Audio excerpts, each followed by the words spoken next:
Il pleuvait doux et tiède, du matin au soir, et il régnait un tel calme, un tel silence sous le ciel mou, comme un capitonnage, qu'on croyait entendre pousser l'herbe.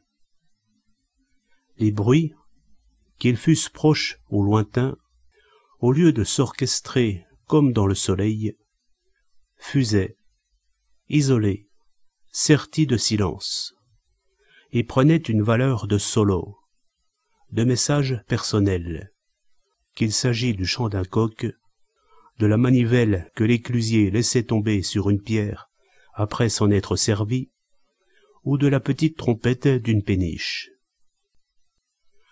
Jean s'était éveillé plus tôt que d'habitude, et il pouvait, en découvrant cette grisaille par sa lucarne, la prendre pour un reste de nuit. Une vache qui meuglait dans l'étable lui rappela que Coudert n'était plus là, et que c'était lui qui allait, une fois encore, martyriser les pauvres bêtes. Et voilà que le silence était déchiré par un cri strident, inattendu, qui partait de la maison même. « Jean !» L'appel était angoissé, dramatique. Il faisait penser aux accidents de tramway qui transforment en antichambre d'hôpital une rue claire et gaie une seconde plus tôt, ou à ces gens hagards qu'on voit sortir comme des fous d'une maison en criant, les yeux écarquillés, « Le feu! Là! Là !» Jean avait presque peur. Peur de rien de précis. Peur du drame. Il s'engageait dans l'escalier. La porte de Tati s'ouvrait brusquement. « Jean, regarde !» Il ne voyait pas tout de suite, parce qu'elle était à contre-jour. « Je vais mourir, Jean. » Il fut fâcheusement impressionné en découvrant enfin le visage de Tati, tout déformé, les yeux presque clos par des bouffissures, la lèvre de travers. On eût dit que sa tête avait doublé de volume, et, se regardant dans la glace, elle balbutiait avec terreur. « Je fais de l'eau dans ma tête. J'ai connu quelqu'un comme ça, dont le sang tournait en eau. Mais c'était dans les jambes. Qu'est-ce que tu penses, Jean? Est-ce que je vais mourir? » Et voilà ce qui était curieux. À peine sorti de la chambre, il n'était ni triste, ni angoissé. Il avait pensé ouvrir, en passant, la porte du poulailler. Il avait jeté une poignée de grains aux volailles, et il avait regretté, en traversant la cuisine, qu'il ne restât pas de café froid de la veille. Il marchait, nu-tête, le long du canal, dont l'eau était aussi épaisse et aussi lisse que du velours noir. Les gens étaient levés, dans la petite maison de la briqueterie. Sans doute était-il à table, à boire le café au lait. Il n'y eut que Françoise à venir s'encadrer dans la porte, non peignée, non débarbouillée, pour le regarder passer. Il grogna un bonjour, en frôlant l'éclusier à jambes de bois, mais celui-ci ne lui répondit pas. Il allait d'un pas aussi léger que s'il s'était promené. Il dépassa 2 enfants qui se rendaient en classe. Il fit tinter, en entrant, la petite sonnette de l'épicerie, qui était en même temps bureau de tabac et qui avait une cabine téléphonique. Une petite vieille en pantoufles entra sans bruit par une autre porte, et il fut stupéfait de la voir soudain devant lui, dans l'ombre, de l'autre côté du comptoir. Elle ne lui demandait rien. Peut-être avait-elle peur de lui? « Je peux téléphoner ?» Il sourit en pensant qu'elle savait qu'il était un assassin. Il pénétra dans la cabine. « Allô? Je suis bien chez le docteur Fisolle? Le docteur Fisolle? Je voudrais... Oui, chez Madame Coudert, Madame Veuve Coudert, au gué de Saunois. « Allô, vous connaissez ? Oui, je crois que c'est assez urgent. » Il en profita pour s'acheter des cigarettes, et il retrouva en sortant les enfants qui allaient à l'école et qu'il avait dépassés sur le chemin de halage. Il comptait apercevoir Félicie au retour, mais il n'y avait que le vieux Coudert assis sur une chaise, à gauche du seuil, une casquette sur la tête, indifférent à la pluie fine.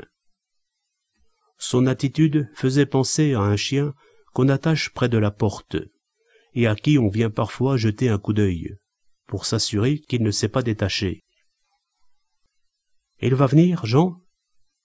Tu as bien expliqué pour où c'était ? Il faudra que tu descendes traire les vaches.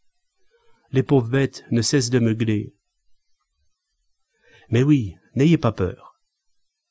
Écoute de temps en temps si j'appelle. C'est que j'irai plus mal. » Il commença par allumer le feu pour se préparer du café, et il crut comprendre l'état d'esprit de milliers, de centaines de milliers de femmes qui se lèvent de bonne heure, quand la maisonnée dort encore, et qui vont et viennent dans leur cuisine, grattent dans le poêle, et, pour que le charbon s'allume plus vite, y verse un jet de pétrole. Il le fit, et une odeur qui n'était pas désagréable se répandit dans la pièce, cependant que montaient des flammes bleues.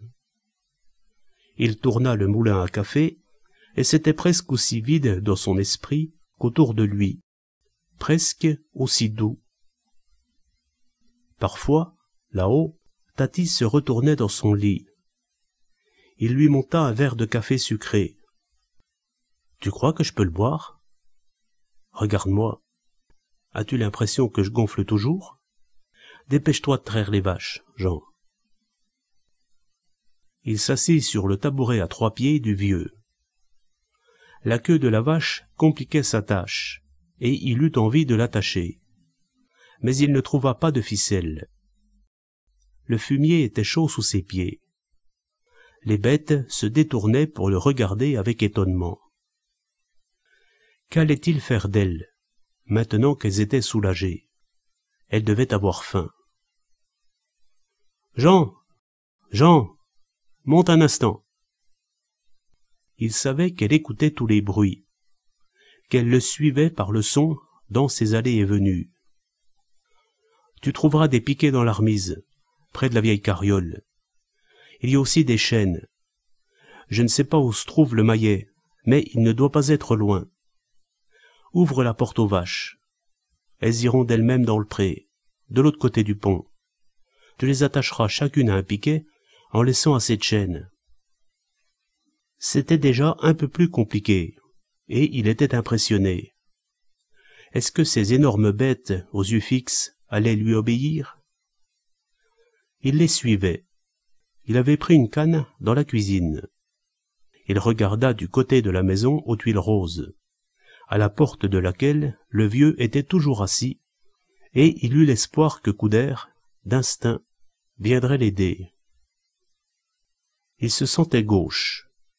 L'herbe était mouillée, et il n'avait pas chaussé ses sabots. « Viens ici, la vache. N'aie pas peur. Pourquoi me regardes-tu comme l'épicière de ce matin ?» Il se demanda si Félicie n'était pas derrière le rideau, à le regarder faire, peut-être à se moquer de lui. Quand il revint à la maison, son maillet à la main, le docteur frappait en vain à la porte. Un petit homme maigre, à lunettes. « Il n'y a personne ?» lança-t-il avec mauvaise humeur. « Il y a Tati. Moi, j'étais allé conduire les vaches au pré. » Il n'eut pas l'air de trouver sympathique l'odeur familière de la cuisine, et il posa sa trousse sur la table. « Vous avez de l'eau bouillie ?»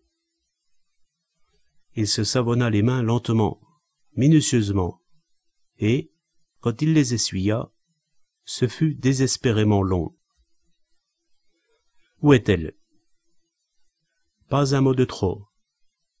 Des regards réprobateurs à tout ce qui était à sa portée, à l'escalier qui craquait, à la chambre de Tati, à Tati elle-même, qui le voyait approcher avec épouvante. On ne peut pas faire plus de lumière. Je peux allumer une lampe à pétrole ou une bougie, dit Jean. Il n'y a pas l'électricité. Ouvrez la fenêtre. Puis, comme Jean restait debout au pied du lit, « Qu'est-ce que vous attendez ?» C'était peut-être le médecin chez qui le mari de Billy avait passé la matinée du dimanche.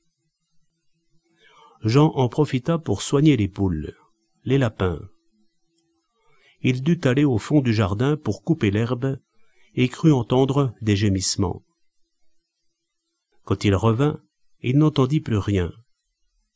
La fenêtre était toujours ouverte, à l'étage. Il finit par s'étonner de ce silence, et soudain il perçut le ronflement d'une auto qui s'éloignait. « Tu es là, Jean ?»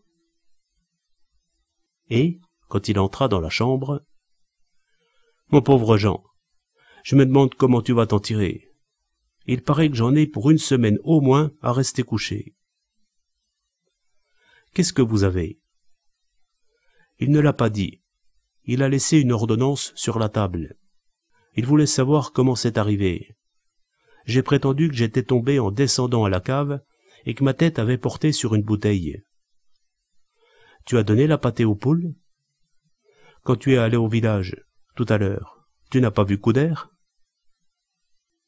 Il était assis sur le seuil. Elle le surveille, fit-elle avec satisfaction. Elles savent que si elles le perdent un moment de vue, il reviendra ici. Il reviendra quand même, je le connais. Pour l'ordonnance, écoute, tu vas aller sur la grande route. Quand le car passera, tu donneras l'ordonnance et de l'argent au conducteur. Prends 100 francs dans la soupière. Si tu allais à Saint-Amand, je ne serais pas tranquille, toute seule dans la maison. Sa grosse tête l'effrayait moins, maintenant que le docteur était venu. Dis Jean, ils ont sûrement vu sortir le docteur. Ils doivent se demander ce que je lui ai dit. Si j'avais voulu, j'aurais pu les faire mettre en prison, mais je les aurais bien autrement. Va voir. Voir quoi? Ce qu'ils font, ce n'est pas la peine de leur parler. Au contraire, il faut qu'ils sudent peur. Fais semblant d'attacher les vaches un peu plus loin. Il attendit devant le pont-levis qu'une péniche fût passée, et elle glissa tout près de lui, à sa hauteur, avec une jeune femme qui tricotait à la barre, un sac sur les cheveux, à cause de la pluie. Dès lors, tout fut du même grain, moelleux, savoureux et tiède. On aurait dit que les minutes, comme les gouttes de pluie qu'on ne distinguait pas, se posaient avec précaution sur les êtres et les choses. Félicie était debout près de son grand-père. Elle aperçut Jean, et il constata qu'elle le suivait des yeux. Il avait oublié le maillet. Il dut retourner à la maison pour le chercher. Il conduisit ses vaches un peu plus loin, en pensant qu'à la fin de la journée, elle serait à proximité de la briqueterie. Quant à Eugène, il était campé près de l'écluse, à côté de l'éclusier, et tous deux regardaient aussi de son côté. Eugène ne faisait presque rien de toute la journée. Son métier de surveillant était illusoire, mais il se prenait au sérieux. Au bistrot du village, il parlait d'une voix forte, en frappant sur la table du poing, en fixant tout le monde de ses gros yeux qui semblaient dire « Qui osera prétendre le contraire? Qui osera me contredire? Moi, Eugène Tordeux, hein ?» Dès le matin, le vin blanc allumait ses prunelles. Il traitait durement ses femmes, comme il disait, Françoise et Félicie. Assis, il leur lançait « Qu'on m'apporte ma pipe !» Comme un homme qui en a tant fait, qu'écrase de si lourdes responsabilités que le monde entier se doit de l'aider et de lui épargner un effort supplémentaire. Il crachait loin, il répétait parfois, sans qu'on sût à quoi cela se rapportait. Saloperie. Et il daignait, de loin en loin, quand il s'était levé du bon pied, bêcher un bout de jardin. Il est vrai qu'il appelait aussitôt « Françoise, Félicie, quelqu'un, qu'on apporte la brouette, va me chercher le râteau, toi, feignante. » Ils avaient peur. Tati ne se trompait pas. Françoise allait et venait dans sa cuisine en poussant de profonds soupirs, et on avait installé l'enfant dans un coin, par terre, sur une couverture. « Qu'est-ce qu'il fait, Félicie ?» Il a changé les vaches de place. Maintenant, il retourne à la maison. Il regarde par ici? Je crois que oui. Quel air a-t-il? Il n'a pas d'air. Ton père n'aurait pas dû faire ça. Il ne dit rien pendant des années, puis, quand il s'en occupe, c'est pour... Félicie, si tu allais faire un tour par là. Tu veux que je lui parle? Je ne sais pas. Je suis pas tranquille. Du moment qu'elle a appelé le docteur. Jean devinait tout cela. Et ne pensait pas beaucoup. Des petits bouts d'idées, de temps en temps, qui ne se rattachaient pas nécessairement les uns aux autres. S'il voulait manger des pommes de terre, il lui fallait les éplucher. Pourquoi pas? Il s'installa près de la porte ouverte, comme Tati l'aurait fait, comme toutes les femmes le font à la campagne, quand ce n'est pas l'hiver et qu'on ne s'assied pas près de la cheminée.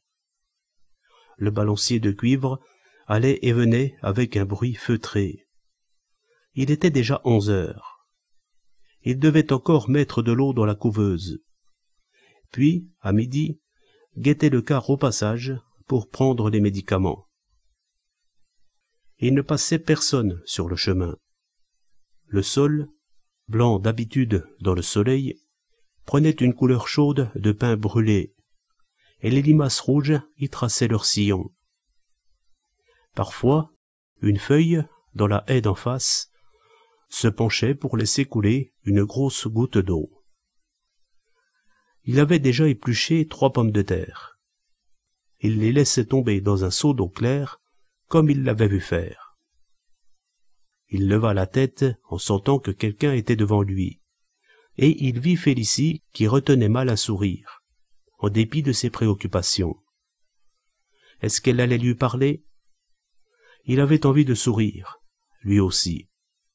C'était pour ainsi dire la première fois qu'il la voyait sans son enfant sur les bras, et elle semblait embarrassée de ses mains. « Ma tante ne va pas plus mal ?» questionna-t-elle enfin, en prenant un air sérieux. « Elle ne va pas très bien. »«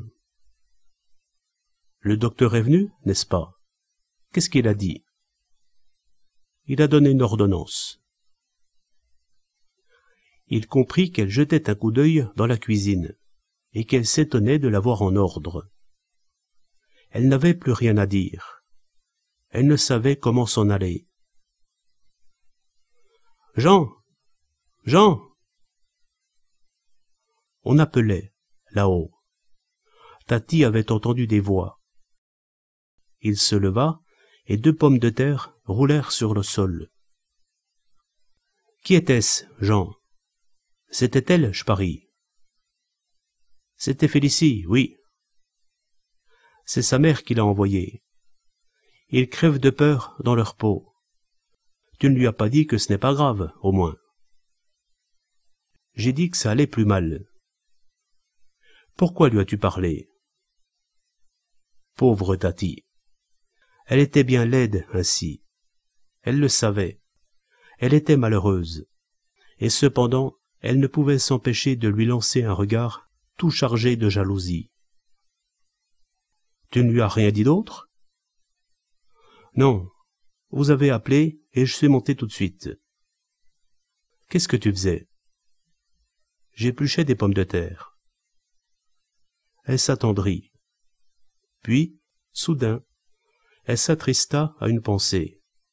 « Tu vas te lasser, n'est-ce pas? »« Me lasser de quoi?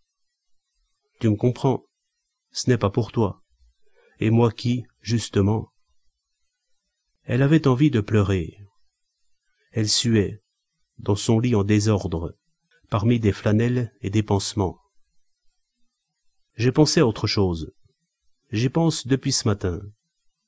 Quand ton père saura que t'es ici, et il le saura, ta sœur l'a bien appris, et elle habite pourtant Orléans, il viendra te chercher. Il est encore trop fier pour accepter que son fils... Soudain, une question qu'elle avait sans doute depuis longtemps au bout des lèvres.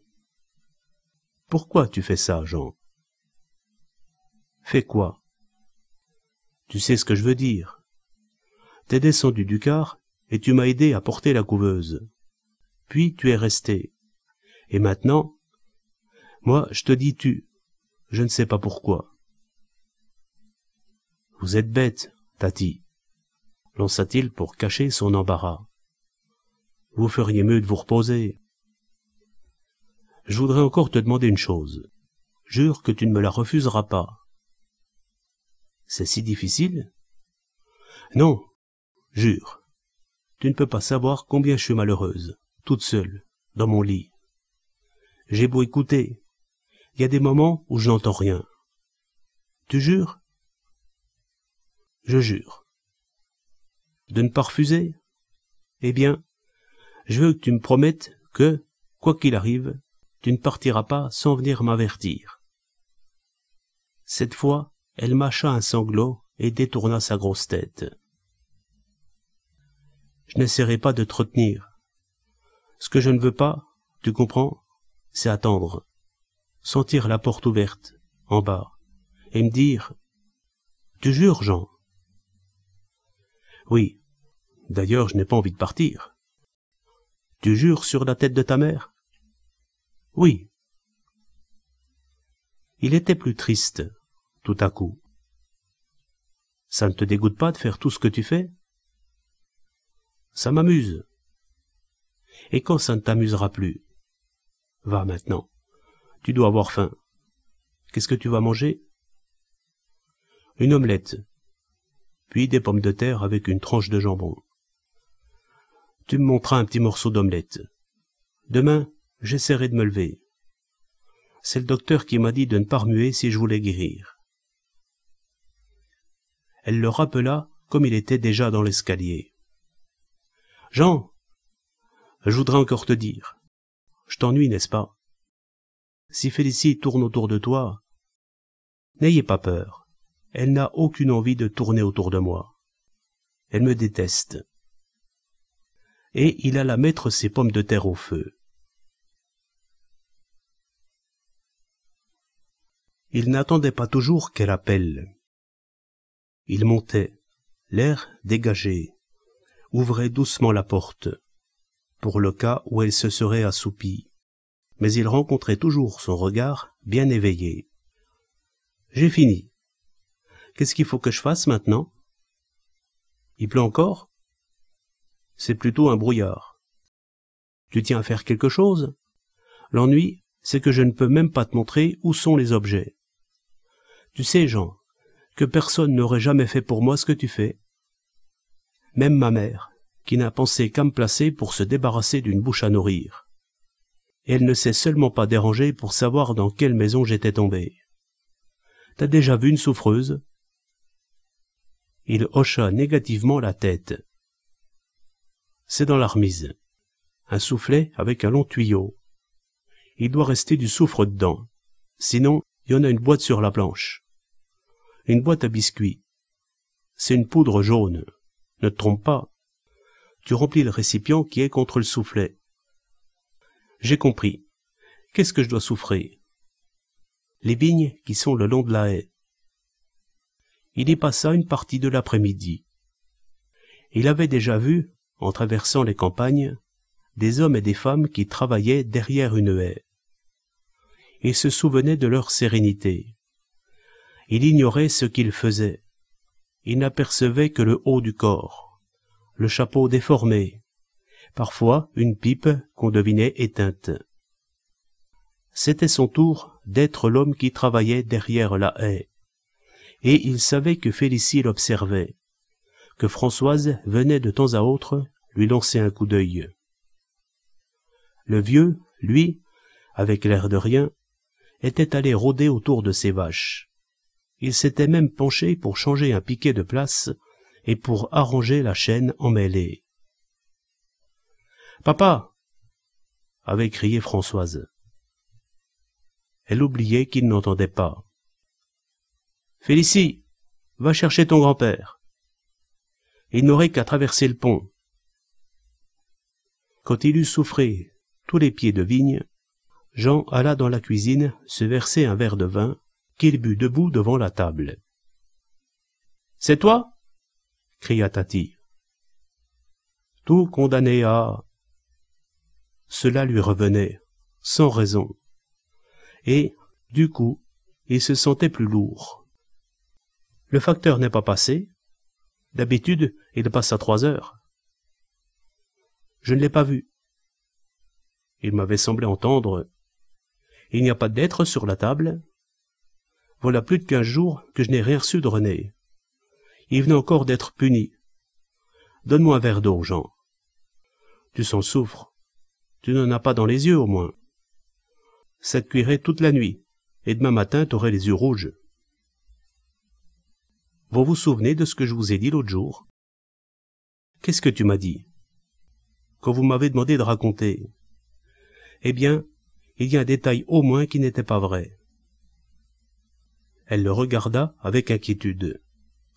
Pourquoi parlait-il de cela tout à trac, au moment où elle s'y attendait le moins?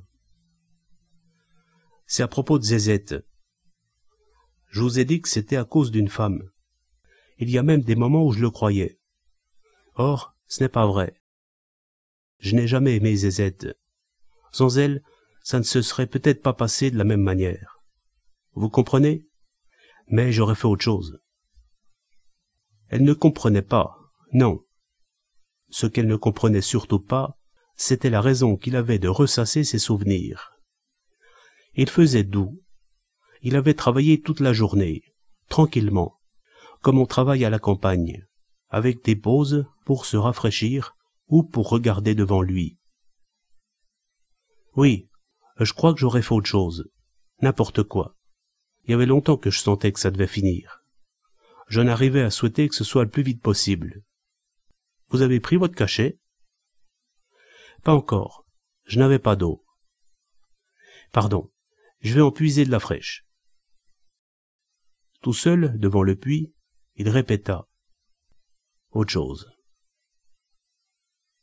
Eugène, le père de Félicie, devait être au bistrot, à jouer aux cartes, ou peut-être à parler de lui. Et, quand il s'en reviendrait, le feu aux joues, la démarche lourde, ce serait pour avaler bruyamment sa soupe et pour s'endormir d'un sommeil d'ivrogne. Tati lui avait raconté l'histoire de l'éclusier. Ce n'est pas à la guerre, mais aux colonies qu'il avait perdu sa jambe. Il avait des crises de paludisme.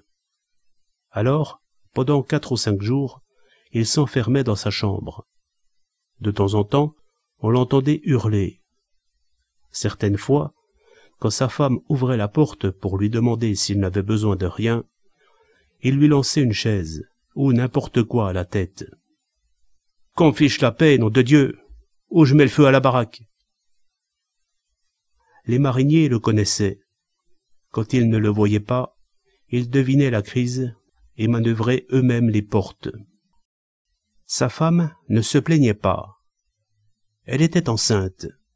Elle était toujours enceinte, même quand elle n'avait pas fini d'allaiter le dernier né.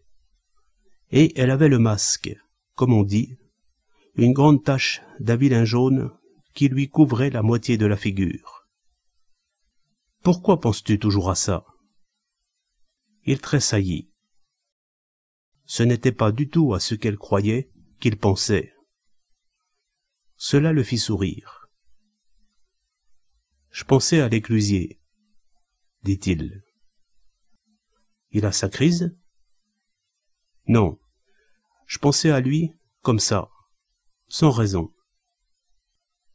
Tu t'ennuies? Non, je crois qu'il va être temps que je rentre les vaches. Demain, il faudra que vous m'expliquiez comment je dois faire pour le beurre. Le passage du jour au crépuscule était insensible, à cause du voile tendu toute la journée sur le ciel. Les vaches, déjà habituées, le regardèrent s'approcher, et, dès qu'elles furent libres, se mirent joyeusement en marche vers l'étable. Tiens, il ne pleuvait plus. Le sol était spongieux. Il se pencha pour arracher les 2 piquets de fer et pour ramasser ses chaînes. Il fut surpris d'entendre une voix tout près de lui. D'habitude, on les laisse. C'était Félicie. Elle s'était approchée, le corps de travers, car elle avait son enfant sur le bras. De fines gouttelettes poudraient ses cheveux roux. Elle ne souriait pas, mais on entendait qu'elle en avait envie. « C'est vrai, » balbutia-t-il. « À quoi bon rentrer les piquets et les chaînes? Est-ce que quelqu'un viendrait les voler ?» Redressé, tourné vers le pont-levis que les 2 bêtes franchissaient, il murmura « Merci ». Elle le laissa s'éloigner de quelques pas. Elle allait rentrer chez elle, elle aussi. Chacun s'en retournait de son côté. Pourtant, elle prononça encore « Bonsoir ». Il fit vivement volte-face. Trop tard. Elle marchait en levant haut les pieds, à cause des herbes. Et il marcha plus lourdement. Il caressa le flanc d'une des vaches du bout de sa canne. C'était éclairé, chez Françoise. On devinait la silhouette de Coudert derrière le rideau. De son côté, il chercha la lanterne d'écurie et alluma. « Ne sois pas méchante, toi. Tu vois bien que je fais tout ce que je peux. » La vache lui pissa sur les jambes et sur les pieds, renversa le seau par 2 fois, tandis que l'autre meuglait en le regardant. Il n'avait pas encore rentré les poules. Il ne fallait pas oublier de verser du pétrole dans la lampe de la couveuse. Et Tati, là-haut, était dans l'obscurité. La soirée était fraîche, la fenêtre large ouverte. Des grenouilles commençaient à coasser du côté des mares que le cher avait laissées dans les bas-fonds. « Ça va, Jean ?» La voix venait de loin, de haut. « Ça va !» cria-t-il. Il y avait, dans la buanderie, de larges plats en grès vernissé. Il y versa le lait mousseux, se souvint que sa sœur, quand elle était petite, allait boire le lait qu'on venait de traire dans une ferme que leur père avait achetée. Est-ce qu'il dormirait mieux cette nuit? Est-ce que cela allait le reprendre, comme des névralgies qui vous arrivent à heure fixe, dès qu'il serait couché sous son lanterneau? Tout condamné à mort aura... Il acheva rapidement son travail, alluma la lampe dans la cuisine. Une lampe d'un vieux modèle, au récipient de verre bleuâtre. Il ferma la porte et mit la chaîne. « C'est toi ?» cria Tati. Mais oui, c'était lui.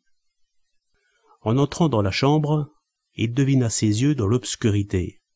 « Ferme d'abord la fenêtre, à cause des moustiques. Tu allumeras après. »« T'as mangé ?»« Pas encore. »« Il y a eu beaucoup de lait renversé ?»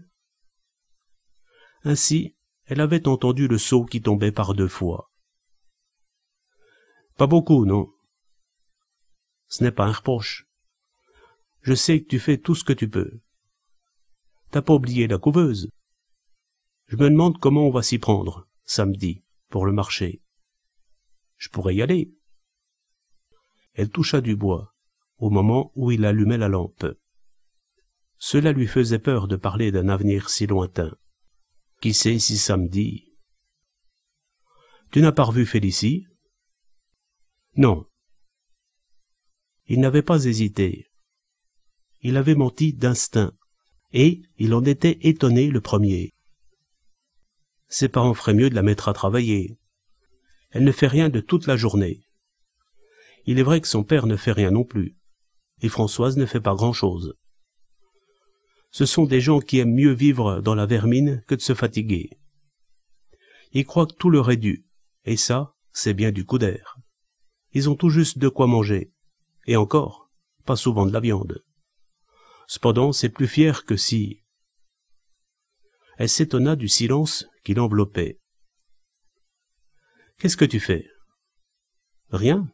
J'écoute. Je t'ennuie avec mes histoires, hein.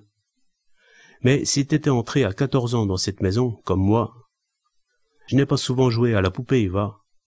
Tati par-ci, tati par-là, et monte de l'eau, et descend les seaux, et va voir dans les tables si...